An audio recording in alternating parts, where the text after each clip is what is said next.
Pioneer Shopping Mall, weddings and festive celebrations. సరికొత్త designs తో అద్భుతమైన collection. Hi guys, welcome to I dream. నేను మీ Chanakya. Guys, home loan ఎవరైతే తీసుకోవాలనుకుంటున్నారో, already తీసుకున్నారో, so వాళ్ళందరికీ కూడా ఈ వీడియో అనేది చాలా బాగా ఉపయోగపడబోతుంది. అండ్ తీసుకోవాల్సిన జాగ్రత్తలు, ఇలాంటి అన్ని వాటి గురించి కూడా మనకి ఎక్స్ప్లెయిన్ చేయడానికి ఇప్పుడు మనతో పాటు కూడా ఉన్నారు మన పర్సనల్ ఫైనాన్షియల్ అడ్వైజర్ విజయ్ కర్ణ గారు. ఆయనతో మాట్లాడదాం. హోమ్ లోన్ దాని గురించి అడిగి తెలుసుకుందాం. Hi sir. హలో అండి. అండ్ హోమ్ లోన్ అనేది చాలా ఇంపార్టెంట్. ఏంటంటే రోటీ కపడా ఖానా, సో ఈ మూడు ఎంత ఇంపార్టెంటో మరి హౌస్ కూడా అంతే ఇంపార్టెంట్. సో అలాంటి టైంలో మరి హోమ్ లోన్ తీసుకుంటున్న వాళ్ళకు మీరు చెప్పే టిప్స్ ఏంటి? సో ఈ వీడియోలో నేను A to Z హోమ్ లోన్కి రిలేటెడ్ అన్ని డీటెయిల్స్ దీనిలో ఎక్స్ప్లెయిన్ చేస్తాను. చాలామంది క్వైరీస్ ఏంటి అంటే తొందరగా క్లియర్ చేయాలా లేకపోతే నిదానంగా క్లియర్ చేసుకోవాలా, ఫస్ట్ క్వశ్చన్. సెకండ్ క్వశ్చన్, ఎంత మనం హోమ్ లోన్ తీసుకోవాలి, మొత్తం హోమ్ లోన్ తీసుకోవాలా లేకపోతే పార్షల్ తీసుకోవాలా. థర్డ్ థింగ్, డిలే చేసి దాని అడ్వాంటేజెస్ ఏంది, తొందరగా క్లియర్ చేసి దాని అడ్వాంటేజెస్ ఏంది. And most important thing 5 strategies చెప్తాను. ఈ స్ట్రాటజీస్లో ఏ ఒక్కటి మీరు అప్లై చేసినా అట్లీస్ట్ ఒక 10 lakh రూపీస్ మీరు సేవ్ చేయగలుగుతారు. ఓకే, అంటే ఈ స్ట్రాటజీస్లో ఏ ఒక్కటి మీకు సూట్ అవుతుందో చూసుకొని అది అప్లై చేసుకోగలిగితే డెఫినెట్గా మీ హోమ్ లోన్ టెన్యూర్ ఒక 20 years టెన్యూర్ ఉంటుంది కదా, ఆ 20 years టెన్యూర్లో ఒక 10 lakhs వరకు మీరు డెఫినెట్గా సేవ్ చేసుకోగలుగుతారు. ఓకే. సో ఈ మాస్టర్ క్లాస్ అని కన్సిడర్ చేద్దాం, హోమ్ లోన్ మాస్టర్ క్లాస్ అని కన్సిడర్ చేద్దాము, స్టార్ట్ చేసుకుందాము. సో ఫస్ట్ థింగ్ వచ్చేసి, మనకు మెయిన్ ఇంపార్టెంట్ థింగ్ ఏంటంటే చాలామంది హోమ్ లోన్స్ అవాయిడ్ చేస్తుంటారు. మనం అందరం ఏమనుకుంటాం, హోమ్ లోన్స్ అందరూ తీసుకుంటారు, కానీ కొంతమంది క్యాష్ ఉందని చెప్పేసి హోమ్ లోన్స్ కూడా అవాయిడ్ చేస్తుంటారు. ఎందుకు లోన్స్ కట్టడం ఎందుకు, ఈఎంఐస్ కట్టడం ఎందుకు అని చెప్పేసి అనుకుంటారు. ఆ తప్పు అస్సలు చేయకండి. హోమ్ లోన్స్ ఖచ్చితంగా తీసుకోండి, లిమిట్లో తీసుకోండి. ఇప్పుడు 100 రూపీస్ హోమ్ లోన్ అనుకుంటే అట్లీస్ట్ 60 రూపీస్ అని 60 to 80 రూపీస్ అంటే 60 to 80% మాత్రం హోమ్ లోన్ ఖచ్చితంగా తీసుకోండి. ఎందుకు తీసుకోవాలంటే మీకు క్లియర్గా చెప్తాను. మార్కెట్లో దొరికే చీపెస్ట్ లోన్ హోమ్ లోన్ మనకి. ఓకే. సో ఇది కొలాటరల్ లోన్, అంటే మన ప్రాపర్టీని మనం కుదువ పెట్టి దానిలోకి వెళ్ళి మనం లోన్ తీసుకుంటున్నాం కదా, collateral loan cheapest loan. Okay. So ఎందుకు చీపెస్ట్ లోన్ అంటున్నానంటే మనకి పర్సనల్ లోన్స్ కానీ, బిజినెస్ లోన్స్ కానీ, వెహికల్ లోన్స్ కానీ ఇవన్నీ అబౌట్ 10% ఉంటాయి. హోమ్ లోన్ మాత్రమే బిలో 10% ఉంటాయి. And one more important factor అందరు మిస్ అయ్యేది ఏంటి అంటే ఇన్ఫ్లేషన్ కన్సిడర్ చేయాలి లోన్స్ తీసుకున్నప్పుడు. ఇన్ఫ్లేషన్ 6 to 7% ఉంటుంది ఇండియాలో మనకి. సో హోమ్ లోన్ ఎంత కడుతున్నాం మనం, 8%, మ్యాక్స్ 9% కడతాం. అంటే నెట్ మనం నెట్ ఇంట్రెస్ట్ చూసుకుంటే ఎంత, 2% మాత్రమే మనం కడుతున్నట్లు. అది major thing. Second major thing ఏంటి అంటే చాలామంది వాదించడం ఏంటి అంటే మేము తీసుకున్న దానికి కట్టే ఇంట్రెస్ట్కి సంబంధం లేదు, చాలా ఎక్కువ కడుతున్నాము అనేసి వాళ్ళు అనుకుంటారు. సో అప్పుడు మీకు ఈ స్ట్రాటజీస్, నేనైతే 5 స్ట్రాటజీస్ చెప్తానో అవి యూజ్ అవుతాయి అన్నమాట. అక్కడ వరకు కాకుండా ముందర మీకు ఇంకా దొరికే అడ్వాంటేజెస్ చెప్తాను. ట్యాక్స్ అడ్వాంటేజెస్ చాలా దొరుకుతాయి. చాలామందికి ఏటీసీలో 1.5 lakhs ఎగ్జామ్షన్ ఉన్నా కూడా యూజ్ చేసుకోరు చాలామంది. అంటే ఎందుకు, రీజన్ ఎందుకంటారు అంటే వాళ్ళకి అవేర్నెస్ లేకపోవడం. ఓకే, తెలియకపోవడం వల్లనే యూజ్ చేసుకోరు. సో ఏటీసీ యూజ్ చేసుకొని 1.5 lakhs వరకు కూడా డిడక్షన్ తీసుకోవచ్చు ఇన్ ఫినాన్షియల్ ఇయర్. నెక్స్ట్ వచ్చేసి 24B, సెక్షన్ 24B, అక్కడ 2 lakhs మనం కట్టే ఇంట్రెస్ట్ మీద డిడక్షన్ కూడా తీసుకోవచ్చు. అంటే ఇన్ ఫినాన్షియల్ ఇయర్లో మనం కట్టే అమౌంట్లో 2 lakhs వరకు ఇంట్రెస్ట్ని అక్కడ మనం ఎగ్జంప్షన్ చేసుకోవచ్చు, ట్యాక్సేషన్. ఇంకొక సెక్షన్ కూడా ఉంది, 80EE. ఈ సెక్షన్ ద్వారా కూడా మనకి ఎగ్జామ్షన్ వస్తాయి, కాకపోతే కొంచెం ఫార్మాలిటీస్ ఎక్కువ, కొన్ని రూల్స్ అండ్ రెగ్యులేషన్స్ ఎక్కువ ఉంటాయి. అది మీ CA కానీ మీ IT ఫైల్ చేసే వాళ్ళని అడిగితే ఇంకా ఇన్ డీటెయిల్గా చెప్తారు అది మీకు సూట్ అవుతుందా లేదా అని. సో ఈ 3 సెక్షన్ వల్ల మీకు ట్యాక్స్ ఎగ్జామ్షన్ వస్తుంది. అండ్ ఇన్ఫ్లేషన్ మనం కన్సిడర్ చేసుకుంటే నెట్ 2% to 3% మ్యాక్సిమం మనం కట్టేది. సో ఇవన్నీ మేజర్ థింగ్స్. అండ్ ఈ ఇన్ఫ్లేషన్ కన్సిడర్ చేసుకొని మీరు ట్యాక్సేషన్ కూడా మీరు 30% బ్రాకెట్లో ఉండి ట్యాక్సేషన్ కూడా మీరు ఇంక్లూడ్ చేసుకున్నారనుకోండి, అసలు నెగ్లిజిబుల్ అనమాట. మనకి హోమ్ లోన్ ఇంట్రెస్ట్ అనేది నెగ్లిజిబుల్. సో అయినా కూడా మనకి ఇంట్రెస్ట్ పడుతుంది, దాన్ని ఎట్లా రెక్టిఫై చేసుకోవాలనేది స్ట్రాటజీస్ చూద్దాం మళ్ళీ. సో ఫస్ట్ మనకు వచ్చేసి తొందరగా క్లోజ్ చేస్తే వచ్చే అడ్వాంటేజెస్, డిసడ్వాంటేజెస్ చూద్దాం. ఓకే. సో ఫస్ట్ అడ్వాంటేజెస్ ఏంటి అంటే తొందరగా ఎట్లా క్లోజ్ చేయాలి అంటే మనకి ఎప్పుడైతే 20 years హోమ్ లోన్ ఉంటుందో ఫస్ట్ 10 years, ఫస్ట్ 5 years మొత్తం ఇంట్రెస్టే కడుతుంటాం మనం. అక్కడ ప్రిన్సిపల్ అమౌంట్ పోదు. సో మీకు ఎప్పుడైతే లంసమ్ అమౌంట్ ఏదైనా బోనస్ రావడం కానీ ఎక్కడైనా సేవింగ్స్ కానీ మీకు ఉన్నాయి ఉంటే ఫస్ట్ 5 years 10 years అయినంత తొందరగా క్లియర్ చేసుకోవడానికి ప్లాన్ చేసుకోవాలి. అంటే ఫస్ట్ 10 years 5 to 10 years లో మాక్సిమం క్లియర్ చేసుకుంటే బెటర్. ఫస్ట్ 5 to 10 years ఉన్న క్యాపిటల్ ఏదైతే ఉందో అది మీరు తొందరగా క్లియర్ చేసుకున్నారనుకోండి, నెక్స్ట్ 10 years ఉంటుంది కదా, అక్కడ ప్రిన్సిపల్ మాత్రమే డిడక్ట్ అవుతుంటుంది. సో ఫస్ట్ 10 ఇయర్స్ మీరు తొందరగా పే చేసుకున్నారనుకోండి, మీకు ఇంట్రెస్ట్లోనే 10 to 12 lakhs, 10 నుంచి 15 lakhs వరకు మీకు వేరియేషన్ కనిపిస్తుంది. Okay okay. మీకు ఓవరాల్ టెన్యూర్ కూడా తగ్గిపోతుంది అప్పుడు. సో ఎగ్జాంపుల్ చెప్తాను, ఎవ్రీ ఇయర్ బోనస్ ఒక మనకు 1 lakh 2 lakhs వస్తుంది అనుకుందాం, మనకు హోమ్ లోన్ 50 lakhs ఉంది అనుకుందాం. మీరు every year 1 lakh 2 lakh as a one time cash సెటిల్మెంట్గా చేసుకుంటా ఎవ్రీ కంప్లీట్ 5 years 10 years తీసుకున్నారనుకోండి, మీ హోమ్ లోన్ టెన్యూర్ 10 years పడిపోతుంది అనమాట. ఓకే.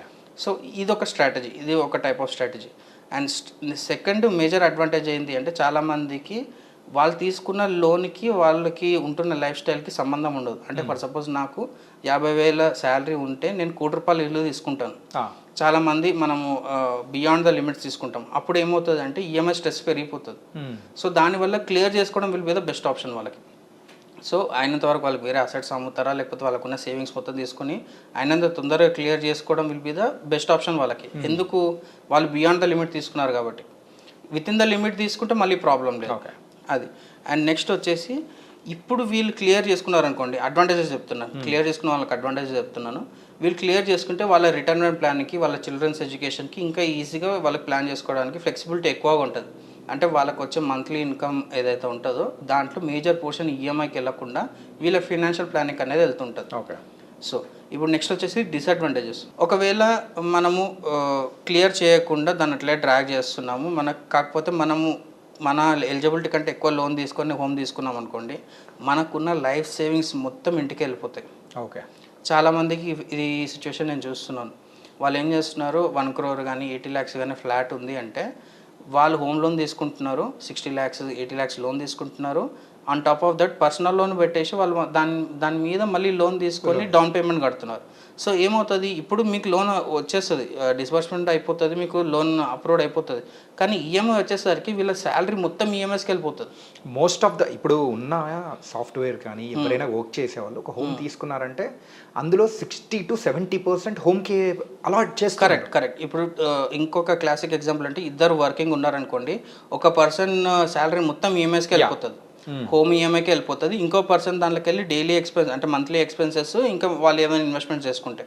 కానీ అది చాలా డేంజరస్ సిచ్యువేషన్లో ఉన్నట్లు వాళ్ళు. ఎందుకంటే ఇద్దరు వర్క్ చేస్తున్నప్పుడు ఇది బాగానే ఉంటుంది, డౌన్ ద లైన్ ఒక 5 years తర్వాత ఇద్దరిట్లో ఎవరో ఒకరు వాళ్ళ శాలరీ ఆగిపోతుంది, లేకపోతే వాళ్ళ జాబ్ వదిలిపెట్టాల్సి వస్తుంది. చిల్డ్రన్స్ని ఎడ్యుకేషన్ రిలేటెడ్గా కానీ, లేకపోతే వాళ్ళకి ఫర్దర్గా ఏదైనా కమిట్మెంట్స్ కోసం అయినా సరే వాళ్ళు వదిలిపెట్టుకోవాల్సి వస్తుంది. అప్పుడు ఒక ఫ్యామిలీ మొత్తం ఒకరి ఇన్కమ్ మీద డిపెండ్ కావడం will be the highly dangerous అప్పుడు. ఎందుకంటే వాళ్ళకి అసెట్స్ లేవు, అప్పటివరకు లయబిలిటీస్ ఉన్నాయి, ఎక్స్పెన్సెస్ ఉంటాయి, హోమ్ లోన్ ఉంటుంది. సో అది కంప్లీట్ ఎక్స్ట్రీమ్ సిచ్యువేషన్, అది on the edge of falling అనమాట. అది కంప్లీట్గా పడిపోయే సిచ్యువేషన్లో ఉంటారు వాళ్ళు. సో అట్లాంటివి ఖచ్చితంగా అవాయిడ్ చేయాలి. వాళ్ళకి అయినంత తొందరగా క్లియర్ చేసుకోవడం will be best option. And నేను చెప్తున్న ఫస్ట్ పాయింట్ ఏంటి అంటే, కంప్లీట్గా వాళ్ళకి ఈఎంఐ వెళ్ళిపోతుందంటే వాళ్ళకి ఖచ్చితంగా వాళ్ళు క్లియర్ చేసుకోవడం will be the best option. And వాళ్ళకి నెక్స్ట్ వేరే ఇన్వెస్ట్మెంట్స్లో వాళ్ళు ఇన్వెస్ట్ చేయకుండా వాళ్ళకి ఆపర్చునిటీ మొత్తం ఇక్కడనే వెళ్ళిపోతుంటుంది. అవును. సో ఇప్పుడు సపోజ్ నాకు దగ్గర 100 rupees వస్తున్నాయి అంటే 90 rupees నేను ఈఎంఐ కడితే నా ఫ్యూచర్ ఏం కావాలి? నా ఫ్యూచర్లో ఇప్పుడు నేను ఇన్వెస్ట్మెంట్ చేసిందే కదా నా ఫ్యూచర్ నాకు కాపాడేది. సో ఆ ఇన్వెస్ట్మెంట్ ఆపర్చునిటీ అనేది పోతుంది.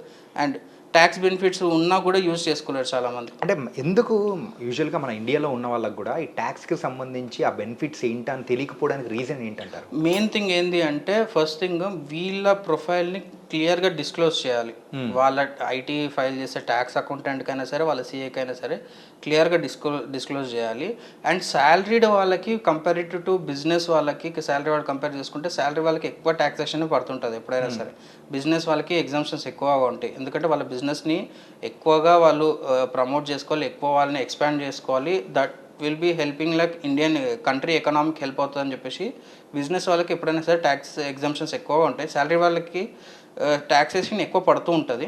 కాకపోతే దాంట్లో కూడా కొన్ని లిమిటేషన్స్ ఉంటాయి, అక్కడ మీరు దాన్ని ఎన్కాష్ చేసుకోవచ్చు. అది మీ ఆడిటర్ కానీ మీ ట్యాక్స్ అకౌంటెంట్ ఎవరు వాళ్ళు మీకు మంచిగా హెల్ప్ చేస్తారు. వాళ్ళతో మీరు ఎంత డీటెయిల్గా టైం స్పెండ్ చేస్తే వాళ్ళు మీకు అంత అడ్వాంటేజ్ చేస్తారు. ఐటీ ఫైలింగ్ 10 daysలో డెడ్ లైన్ అయిపోతుందంటే ఆ రోజు మీరు ఐటీ ఫైలింగ్ చేయడానికి వెనకాల పడుతున్నారంటే మీకు ఈ అడ్వాంటేజెస్ రావు. ఐటీ ఫైలింగ్ అనేది day 1 నుంచి స్టార్ట్ కావాలి మనకి ఎప్పుడైనా సరే. ఆ ట్యాక్స్ ప్లానింగ్ కూడా అంత ఇంపార్టెంట్ అనమాట ఫినాన్షియల్ ప్లానింగ్లో. అది మేజర్ థింగ్. సెకండ్ పాయింట్ వచ్చేసి మనం ఎవరైతే హోమ్ లోన్స్ డిలే చేస్తున్నారో దానివల్ల అడ్వాంటేజెస్ చెప్తాను, డిసడ్వాంటేజెస్ చెప్తాను. కొంతమంది హోమ్ లోన్స్ కట్టారు అంటే మెల్లమెల్లగా తీర్చుకుందాము, ఇమీడియట్ కట్టాల్సిన అవసరం లేదు అని అనుకుంటారు. దాంట్లో కూడా అడ్వాంటేజెస్ ఉన్నాయి, డిసడ్వాంటేజెస్ ఉన్నాయి. అడ్వాంటేజెస్ ఏంటి అంటే వీళ్ళకి వస్తున్న అమౌంట్లో ఆ పోర్షన్ ఎప్పుడైతే తక్కువ ఉందో దాన్ని డిలే చేయొచ్చు. ఓకే, ఇప్పుడు సపోజ్ నాకు 1 lakh శాలరీ ఉంది, నా హోమ్ లోన్ జస్ట్ 20-30,000 ఉందంటే డెఫినెట్గా వాళ్ళు డిలే చేయాలి. నన్ను అడిగితే డిలే చేయాలి. ఎందుకు అంటే ఆయన ఇన్కంలో ఆ పార్ట్ అనేది చాలా చిన్నది. ఇప్పుడు నాకు కంప్లీట్ ఈఎంఐస్లో 50% కంటే దాటట్లేదు, 20,000 ఉంది, 1 lakhలో 20,000 ఉంది. అతను డిలే చేయడం will be the best option. ఎందుకు అంటే అతను డిలే చేశాడు అనుకోండి, ఐదర్ అతను వేరే రెసిడెన్షియల్ ప్రాపర్టీ తీసుకుంటే అది అడ్వాంటేజెస్ మళ్ళీ. అంటే చాలామంది ఏం చేస్తారు, తొందరగా క్లియర్ చేసుకొని 2-3 ప్రాపర్టీస్ కొంటారు. ఆ టైప్ ఆఫ్ కల్చర్ కూడా చూసాను నేను. అది మంచిదే, కాకపోతే నెక్స్ట్ హోమ్ లోన్ ప్లాన్ లేదు అనుకున్నప్పుడు ఇది డిలే చేయడం విలువ బెస్ట్ ఆప్షన్. ఎందుకంటే ఇది ఒకసారి క్లియర్ అయిపోయింది అనుకోండి, వాళ్ళకి అంత చీపెస్ట్ లోన్లో మళ్ళీ ఎవరు చీపెస్ట్ రేట్లో లోన్ ఎవరు ఇవ్వరు మళ్ళీ. లేదంటే దీన్ని మళ్ళీ మార్టిగేజ్ చేయాలి, ఈ అసెట్ని మళ్ళీ మార్టిగేజ్ చేసి మళ్ళీ క్యాష్ తీసుకోవాలి. కానీ మార్టిగేజ్ చేసినప్పుడు ఇంట్రెస్ట్ రేట్స్ వేరే ఉంటాయి, హోమ్ లోన్కి ఇంట్రెస్ట్ రేట్స్ తక్కువ ఉంటాయి. సో ఇది డిలే చేయడం వల్ల ఇది వన్ ఆఫ్ ద అడ్వాంటేజెస్ అనమాట. సెకండ్ థింగ్ వచ్చేసి లిక్విడిటీ అనేది చాలా తక్కువగా ఉంటుంది. ఎప్పుడైనా సరే మనం రియల్ ఎస్టేట్లో పెట్టినప్పుడు, ఇప్పుడు సపోజ్ నేను ఒక ఇల్లు కొన్నాను అనుకోండి, దానికి ఒక పార్ట్ ఆఫ్ పర్సంటేజ్ నాకు కావాలనుకుంటే ఎవరు ఇవ్వరు నాకు. అంటే 1 కోటి రూపాయలు ఇల్లు ఉంది, నేను అంతే దానికెళ్ళి ఒక 10 lakhs నాకు రావాలంటే ఇవ్వరు. కానీ బ్యాంక్ ఫిక్స్డ్ డిపాజిట్లకి వెళ్ళి ఒక 10 lakhs రావాలంటే వస్తుంది 1 కోటి రూపాయలు ఎఫ్డీలకి వెళ్ళి. సో ఈ లిక్విడిటీ ఇష్యూ అనేది ఖచ్చితంగా ఉంటుంది అనమాట. ఓకే, సో ఈ డిలే చేయడం వల్ల ఈ బెనిఫిట్స్ ఉంటాయి. కానీ రిస్క్ ఎక్కడ పెరుగుతుంది అంటే ఎప్పుడైతే మనం రిటైర్మెంట్కి దగ్గర ఉన్నామో, రిటైర్మెంట్ దగ్గరలో ఉండి కూడా మనం దీన్ని డిలే చేస్తున్నామో అప్పుడు రిస్క్ పెరుగుతుంది. ఒక 55 years క్రాస్ అయిన పర్సన్ నెక్స్ట్ 20 years వరకు హోమ్ లోన్ కమిట్మెంట్ ఉందంటే అది కంప్లీట్లీ రిస్కీ. కాబట్టి ఆ టైంలో మాక్సిమం తొందరగా క్లియర్ చేసుకునే ప్రాసెస్లో 50 years లోపు ఉన్న వాళ్ళు ఆయన తొందరగా క్లియర్ చేసుకోవాలి. 60 years అంటే మీకు ఎప్పుడైతే ఇన్కమ్ వస్తుంది, ఇన్కమ్ సర్ప్లస్గా ఉంది అనుకున్నప్పుడు వాళ్ళు తొందరగా క్లియర్ చేసుకోవడం వీళ్ళు బెస్ట్ ఆప్షన్. ఎందుకంటే రేపు పొద్దున రిటైర్మెంట్ అయిపోయిన తర్వాత వీళ్ళ ఇన్కమ్ మొత్తము హోమ్ లోన్కి వెళ్ళిపోతే వీళ్ళకి మంత్లీ ఎక్స్పెన్సెస్కి అమౌంట్ దొరకదు అన్నమాట. సో ఈ రిస్క్ అనేది ఖచ్చితంగా ఉంటుంది. అండ్ నెక్స్ట్ థింగ్, ఎప్పుడైనా సరే ఈ డిలే చేసుకుంటా ఎక్కువ రిస్క్ తీసుకునే వాళ్ళు కూడా ఉంటారు. అంటే క్రిప్టో కరెన్సీస్లో ఇన్వెస్ట్ చేయడం కానీ, ఎక్కువ ఈక్విటీ స్టాక్ ట్రేడింగ్ చేయడం కానీ చేయడం చేస్తుంటారు. దానివల్ల కూడా రిస్క్ ఉంటుంది. ఎప్పుడైనా మనం బ్యాలెన్స్డ్గా పెట్టుకుంటే డెఫినెట్గా హోమ్ లోన్ అడ్వాంటేజెస్ తీసుకోవచ్చు, ఇన్వెస్ట్మెంట్స్లో ఉన్న అడ్వాంటేజెస్ తీసుకోవచ్చు. ఓకే, సో నేను మీకు స్టార్టింగ్లో చెప్పాను కదా 5 strategies ఏవైతే ఉన్నాయో దానివల్ల కొన్ని lakhs సేవ్ చేసుకోవచ్చు అనేసి. దానిలో ఫస్ట్ స్ట్రాటజీ వచ్చేసి ఆల్రెడీ చెప్పినట్టుగా ఫస్ట్ 5 years, ఫస్ట్ 10 years మీకు లంసమ్ అయితే లంసము, లేకపోతే ఈఎంఐలో 10% అన్న పెంచుకోవడం. ఓకే, సో ఫర్ సపోజ్ నాకు ఈ మంత్ నుంచి 50,000 ఈఎంఐ ఉంది అంటే ఎవ్రీ ఇయర్ 10% దాన్ని టాప్అప్ చేసుకోవాలి. 55,000 నెక్స్ట్ ఇయర్. ఆ నెక్స్ట్ ఇయర్ ఇంకొక 10% పెంచుకోవాలి. అట్లా పెంచుకుంటా పోతే ఏమవుతుంది అంటే మీకు 20 years 25 years ఉన్న 10 year 12 yearsకి 15 yearsకి పడిపోతుంది అన్నమాట. అది ఫస్ట్ స్ట్రాటజీ. దీన్ని చేయడానికి మెయిన్ రీజన్ ఏంటంటే ఇంట్రెస్ట్ తగ్గించుకోవడం. 1 కోటి రూపాయలు ఇంటికి మనం ఎండ్ ఆఫ్ ద డే చూసుకుంటే ఓన్లీ ఇంట్రెస్టే 1 కోటి రూపాయలు కడతాం మళ్ళీ మనం. సో అసలు కాకుండా ఇంట్రెస్టే 1 కోటి రూపాయలు కడతాం. ఆ 1 కోటి రూపాయల దగ్గర మనకి ఇట్లా ప్రీపే చేయడం వల్ల 50 lakhs నెగిటివ్లోకి వెళ్ళిపోతుంది. అంటే 50 lakhs మనం సేవ్ చేసినట్లు. ఇది ఫస్ట్ స్ట్రాటజీ. సెకండ్ స్ట్రాటజీ వచ్చేసి మీకు ఎంతైతే సర్ప్లస్ ఉందో ఈఎంఐలో, ఇప్పుడు సపోజ్ 50,000 ఈఎంఐ ఉంది, మీకు ఒక సర్ప్లస్ ఎవ్రీ మంత్ 10,000 వస్తుంది అనుకోండి. 10,000 కూడా అవసరం లేదు, మీ ఈఎంఐ ఎంత ఉందో ఈఎంఐలో 10% మీరు ఎస్ఐపి చేయండి, సిప్స్ ఇన్ మ్యూచువల్ ఫండ్స్ చేయండి. ఓకే, సో మీరు 20 years వరకు హోమ్ లోన్ కడతారు కదా, 20 years వరకు ఎస్ఐపిని కంటిన్యూ చేయండి. నెట్ మీరు చూసుకుంటే మీరు హోమ్ లోన్కి ఎంతైతే కడతారో ఈ ఎస్ఐపితో అంతే అమౌంట్ రిటర్న్ వస్తుంది మీకు. ఓకే, సో మీరు క్యాలిక్యులేట్ చేసి చూసుకుంటే మీకు హోమ్ లోన్ మీద అసలు ఇంట్రెస్టే పడదు, 0 interest పడుతుంది. సో ఫర్ సపోజ్ ఇంతకుముందు మనం తీసుకున్న ఎగ్జాంపుల్లో 1 crore ఫ్లాట్కి 1 crore ఇంట్రెస్ట్ మనం కడుతున్నాం అనుకోండి, 1 croreకి 80,000 ఈఎంఐ అనుకుందాం ఎగ్జాంపుల్కి. 8,000 ఎస్ఐపి మీరు నెక్స్ట్ 20 years చేశారనుకోండి, 8,000 ఈఎంఐ ఫర్ 20 years చేస్తే మీకు 1 crore అక్కడ వచ్చేస్తుంది మళ్ళీ. ఓకే, సో ఇది ఒక మంచి స్ట్రాటజీ అనమాట, ఇది చాలామంది యూజ్ చేస్తారు. అండ్ దీంట్లో మీరు లంసమ్స్ కూడా ఇన్వెస్ట్ చేసుకోవచ్చు. ఇన్వెస్ట్ చేసుకుంటే ఇంకా తొందరగా మీకు ప్రీపే అయిపోతుంది. ఒకవేళ మీరు హోమ్ లోన్ తొందరగా క్లియర్ చేసుకోవాలనుకుంటే 15 ఇయర్స్ 12 ఇయర్స్ తర్వాత దీని నుంచి వచ్చిన ఇన్వెస్ట్మెంట్స్ని అక్కడ హోమ్ లోన్ కట్టేసి అది క్లోజర్ చేసుకోవచ్చు. ఇది ఎవరికి పనికి వస్తుంది అంటే ఇంతకుముందు మనం మాట్లాడాం కదా 52 ఇయర్స్ 55 ఇయర్స్ ఉంటారు కదా, వాళ్ళకి అప్పుడు వేరే అసెట్స్ ఏమి ఉండవు కాబట్టి ఈ అమౌంట్ని తీసుకెళ్ళి హోమ్ లోన్ క్లియర్ చేసుకుని వాళ్ళు రిటైర్మెంట్కి రెడీ కావచ్చు అనమాట. So this will be the one of the best option. And ఎప్పుడైనా సరే మనము లంసమ్స్ బోనసెస్ వచ్చినవి ఆ లోన్కి ప్రిపే చేద్దాం అనుకున్నాం కదా, లోన్కి ప్రిపే చేయకుండా మీరు మ్యూచువల్ ఫండ్స్లో కూడా ఇన్వెస్ట్ చేసుకోవచ్చు. ఓకే, మ్యూచువల్ ఫండ్స్లో every year 1 lakh, every year 2 lakhs, అంటే మీ ఈఎంఐలో మీ లోన్లో అట్లీస్ట్ ఒక 10% నుంచి 20% వరకు మీరు ఎవ్రీ ఇయర్ లంసమ్ చేయగలిగారు అనుకోండి, అది కూడా మీకు ఎక్కువ రిటర్న్స్ ఇస్తుంది మ్యూచువల్ ఫండ్స్లో. Okay, more than property value కూడా అయ్యే ఛాన్సెస్ ఉంటాయి కొన్ని మ్యూచువల్ ఫండ్స్లో. సో ఇది ఒక వన్ ఆఫ్ ద మంచి స్ట్రాటజీ.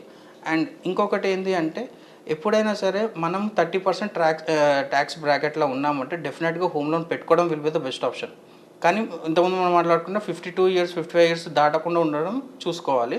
ఒకవేళ ఫినాన్షియల్ ప్లానింగ్ రియల్గా స్ట్రాంగ్ ఉంది అంటే నేను ఇది కూడా సజెస్ట్ చేస్తాను కొంతమందికి 60 ఇయర్స్ క్రాస్ అయిన వాళ్ళకి కూడా హోమ్ లోన్ పెట్టుకోమని చెప్పాను. ఎందుకంటే వాళ్ళకి వచ్చే ఇన్కమ్ 3 lakhs 4 lakhs వస్తుంది, కానీ వాళ్ళకి మంత్లీ హోమ్ లోన్ వచ్చేసి 1 lakh మాత్రమే ఉంది. So end of the day me financial planning ఎంత స్ట్రాంగ్ ఉంది, దాన్ని మీరు ఎంత అడ్వాంటేజ్ తీసుకుంటున్నారు అనేది ఇక్కడ తెలుస్తుంది అనమాట.